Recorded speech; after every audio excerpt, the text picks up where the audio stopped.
Will it work? Looks like it's working. I'm Charlotte. I'm Tired Mama Tries to Read. I have a new camera, one of the little toys that I bought to entertain myself, and I don't know if I'll be able to edit the front or the end off of this video like I normally would, so there may be a little bit of sort of me faffing with the camera at the beginning and at the end, but you guys know what happens behind the scenes. So I haven't read that much over 2 months, which is why I haven't done a reading vlog, but I've cobbled it all together and I will just dive right into it now.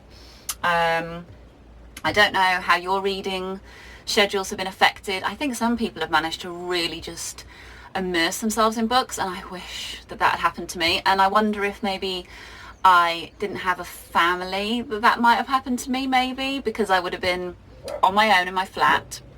If this had happened like 10 years ago, on my own in my flat, that's Eddie as usual, reading, trying to sort of maybe escape from everything, so I can see that would have happened. But I've got, you know, a bored small person who has endless enthusiasm for dinosaurs and wants me to see everything that he has got every single minute of the day. So that's what I've been doing, and you just, you know, I just don't have a lot in my head left to read at the end of the day.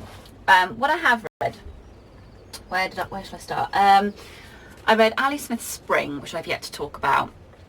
I don't know if the camera will zoom appropriately, but here we go, let's try.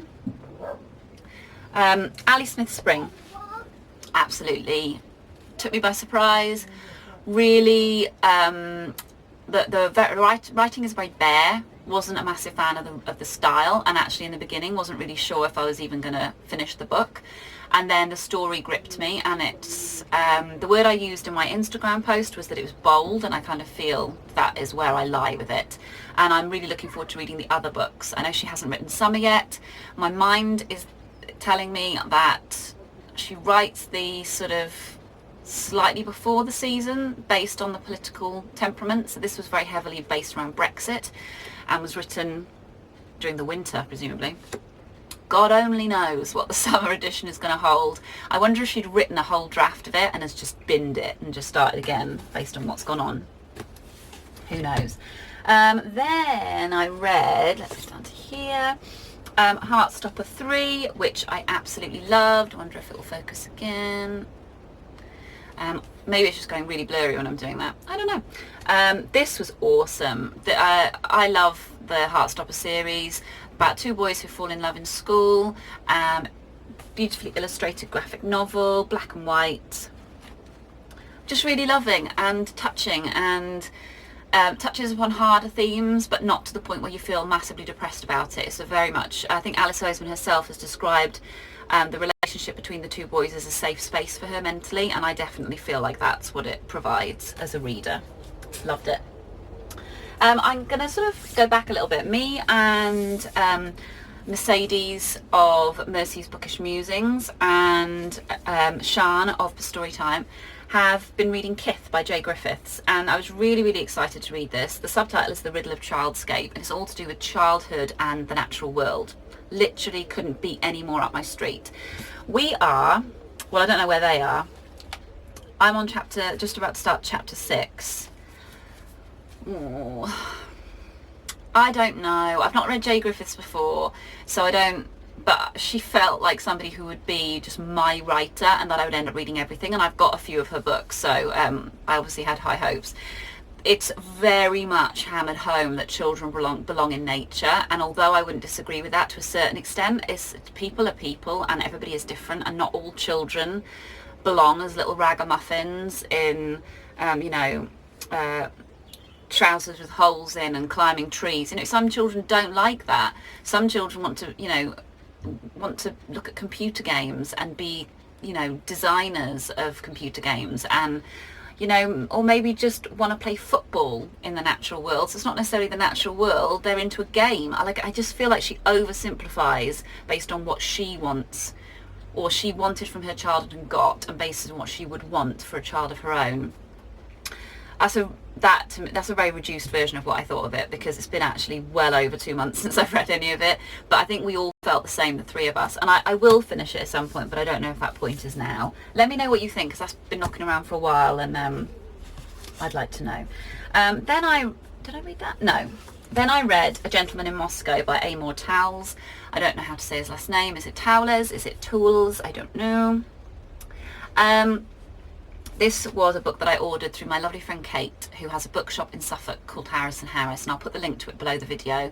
They are doing online orders. She's put up photographs of her shelves, and you can order what you like. She sends it really, really quickly, and she's just, it's lovely to support somebody independent. And if you don't know an independent bookshop near you that is working on behalf of its staff, because Kate has let all of her staff go and be with their families. You know, some bookshops aren't working like that. If you can't vouch for how well they look after their staff, maybe you want to jump on board and support Kate. So she sent me this along with a collection of other books, and this is a book set in Moscow, obviously, but in the Metropole Hotel. So it's about somebody who's under house arrest.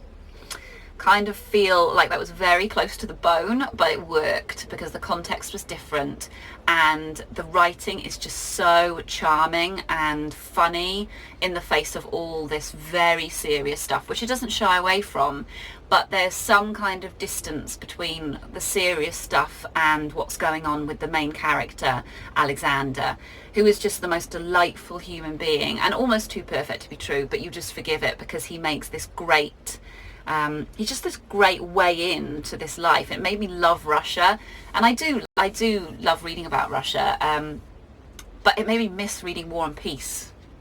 And if you followed me through that saga, then you know that that is a hard thing to do, because I really struggled with War and Peace, but it did make me want to go back and read it. So I think I'm going to read some other Russian writer. Oh, just seen a very large spider in the corner of the shed. I think I'm going to read Chekhov. And actually Chekhov is mentioned in this, and it's mentioned in Spring, so everything's leading me towards Chekhov, I think. Then I read The Things I Learned from Falling by Claire Nelson.